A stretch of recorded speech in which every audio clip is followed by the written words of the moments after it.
दोस्तों, पैरासीटामोल को कौन नहीं जानता होगा। अभी कुछ साल पहले जब कोरोना का संक्रमण फैला हुआ था तो ये जो पैरासीटामोल नामक जो दवा है वो काफ़ी ज़्यादा चर्चाओं में थी। ये जो पैरासीटामोल है ये बहुत ही कॉमनली यूज होने वाली मेडिसिन है। इसका अधिकतर इस्तेमाल हम दर्द में, बुखार में करते हैं। लेकिन दोस्तों, कभी कभी जाने या अनजाने में पैरासीटामोल की जो ओवरडोज हो जाती है उसकी वजह से हमारे शरीर के अंदर टॉक्सिसिटी होने लगती है। दोस्तों, ये जो टॉक्सिसिटी होती है ये हमारे शरीर के लिए काफ़ी ज़्यादा नुकसानदायक होती है। कभी कभी ये लाइफ थ्रेटनिंग भी हो सकती है। दोस्तों, आज के इस वीडियो में हम लोग जानेंगे पैरासीटामोल के टॉक्सिसिटी के बारे में कि ये जो टॉक्सिसिटी होती है वो क्यों होती है, कब होती है, किस प्रकार से होती है, अगर शरीर के अंदर टॉक्सिसिटी हो गई तो इसका किस प्रकार से ट्रीटमेंट करना चाहिए और कितनी देर में इसका इलाज मरीज को मिल जाना चाहिए जिससे कि मरीज की जान बच सके। तो ये वीडियो आप लोगों के लिए बहुत ही इंपॉर्टेंट होने वाली है, इसलिए इस वीडियो का पूरा लास्ट तक जरूर देखें। हेलो नमस्कार, मैं आशीष आपको स्वागत करता हूं आपके अपने YouTube चैनल हेल्थी फ्लक्स में। जैसा कि आप जानते हैं कि चैनल एक स्वास्थ्य से संबंधित चैनल है। इसके अंदर आप लोगों को स्वास्थ्य संबंधित सारी जानकारी दी जाती है, जैसे कि आपको कौन सी मेडिसिन खानी है, उसके क्या इफेक्ट है, क्या साइड इफेक्ट है, इसके बारे में बताया जाता है। साथ में कुछ ऐसे इन्वेस्टिगेशंस के बारे में भी बताया जाता है कि जिसको अगर आप करवाते हैं तो आप अपने बीमारियों के ग्रेड के बारे में आसानी से जान सकते हैं। कुछ ऐसे लाइफस्टाइल चेंजेस के बारे में बताया जाता है कि जिसको अपनाने पर आप अपने लाइफ को और भी बेहतर बना सकते हैं।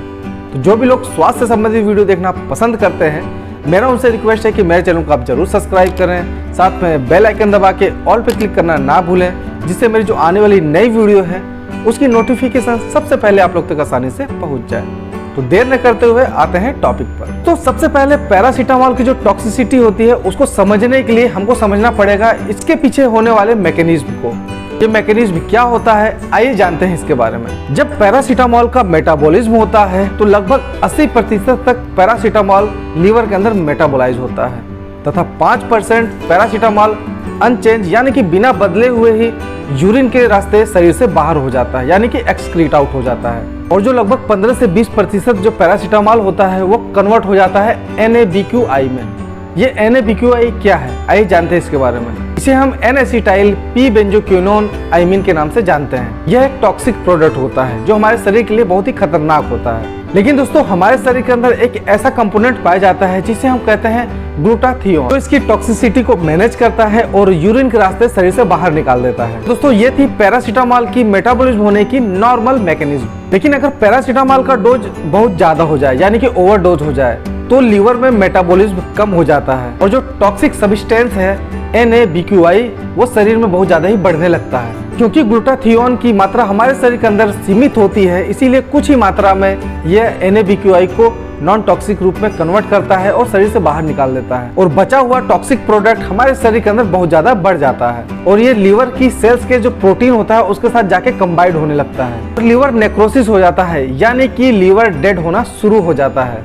दोस्तों, वैसे तो पैरासीटामोल का इस्तेमाल बहुत लोग करते हैं, लेकिन पैरासीटामोल की टॉक्सिसिटी क्यों हो जाती है, आइए जानते हैं इसके बारे में। सबसे पहला जो कारण होता है वो होता है ओवरडोज की वजह से। दोस्तों, अगर आपका लीवर कमजोर है, आप बहुत ही ज्यादा अल्कोहल का सेवन करते हैं, आपको लीवर सिरोसिस की बीमारी है, वो PCM के प्रति टॉक्सिक है, तो ऐसी कंडीशन में पैरासीटामोल की टॉक्सिसिटी होने का जो रिस्क होता है वो काफी ज्यादा बढ़ जाता है। आइए दोस्तों, आप समझते हैं कि अगर किसी को पैरासीटामोल की टॉक्सिसिटी हो गई तो उनमें कौन कौन से लक्षण दिखाई देते हैं। सबसे पहले तो nausea, vomiting, anorexia, abdomen pain यानी कि आपके पेट में बहुत तेजी से दर्द होने लगेगा, इंसेफेलोपैथी और दोस्तों कभी कभी मल्टी ऑर्गन डिस्फंक्शन भी होने लगता है। अब समझते हैं इसके ट्रीटमेंट के बारे में। अगर किसी को पैरासीटामोल की टॉक्सिसिटी हुई है तो 2 घंटे के अंदर उसको गैस्ट्रिक लवाज करवाना चाहिए। इससे क्या होता है कि जो पैरासीटामोल का जो डोज है जो अभी एब्जॉर्ब नहीं हुआ है वो आवाज के साथ साथ शरीर से बाहर निकल जाता है। मरीज अगर कॉन्शियस है तो उसको एक्टिवेट चारकोल का भी डोज दिया जाता है। पैरासीटामोल की टॉक्सिसिटी से बचने के लिए एक एंटीडोट आता है, जानते हैं उसके बारे में। तो उसका नाम है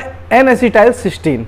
ये जो N-एसिटाइलसिस्टीन होता है वह आपके शरीर के अंदर जो ग्लूटाथियोन होता है उसकी मात्रा को बढ़ा देता है, जिसकी वजह से क्या होगा कि जो आपके शरीर के अंदर NaBQI बन रहा था वो उसको न्यूट्रलाइज कर देगा और शरीर से बाहर निकाल देगा। लेकिन दोस्तों, इसमें ध्यान देने वाली यह बात है कि इसकी जो डोज होगी, कितनी मात्रा में मरीज को दिया जाना चाहिए, इसके बारे में आपको डॉक्टर ही सही तरीके से बता सकता है। क्योंकि दोस्तों, उस कंडीशन में कितनी मात्रा में इसकी डोज रिक्वायर है वो आपको उस समय डॉक्टर ही बता सकता है। इसीलिए आपको अपने आप से इन सब चीजों का इस्तेमाल नहीं करना है, आपको तुरंत अपने नजदीकी डॉक्टर के पास जाना है, वह उसका सही प्रकार से ट्रीटमेंट कर सकेगा। अगर दोस्तों टॉक्सिसिटी की वजह से आपका लीवर डैमेज हो गया है तो एक ही रास्ता बचता है, उसे कहते हैं लीवर ट्रांसप्लांट।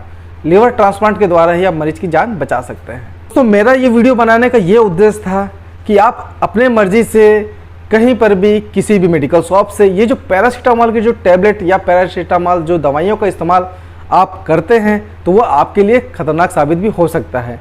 इसीलिए जब कभी भी आपको कोई भी बीमारी हो तो आप सबसे पहले अपने डॉक्टर के पास जाएं। डॉक्टर आपको उस समय कितना डोज चाहिए और कितनी मात्रा में चाहिए, कब तक चाहिए, वो आपको बता देगा, जिसकी वजह से ये जो पैरासीटामॉल की जो टॉक्सिसिटी है वो आपको नहीं हो पाएगी और आप हमेशा स्वस्थ रहेंगे। तो दोस्तों मैं उम्मीद करता हूं कि मैंने आप लोगों को इतनी जानकारी तो दे दी है कि आप पैरासीटामॉल की टॉक्सिसिटी के बारे में समझ सकते हैं कि वो कैसे होती है, इसका इलाज कैसे किया जाता है और किन किन कंडीशन में इसकी टॉक्सिसिटी बढ़ सकती है। ये वीडियो आप लोगों को अच्छा लगा हो तो इस वीडियो को आप लाइक करें, ज़्यादा से ज़्यादा शेयर करें, जिससे जो आपके जानने वाले हैं जो पैरासीटामॉल का इस्तेमाल अपनी मर्जी से हमेशा करते हैं तो ये वीडियो देख के वो थोड़ा सतर्क हो जाए। इसी प्रकार से स्वास्थ्य संबंधी वीडियो देखने के लिए मेरे चैनल को सब्सक्राइब करना ना भूलें। मिलते हैं किसी और अन्य टॉपिक पर किसी और अन्य वीडियो में, तब तक के लिए रहो हेल्दी, जियो हेल्दी। जय हिंद।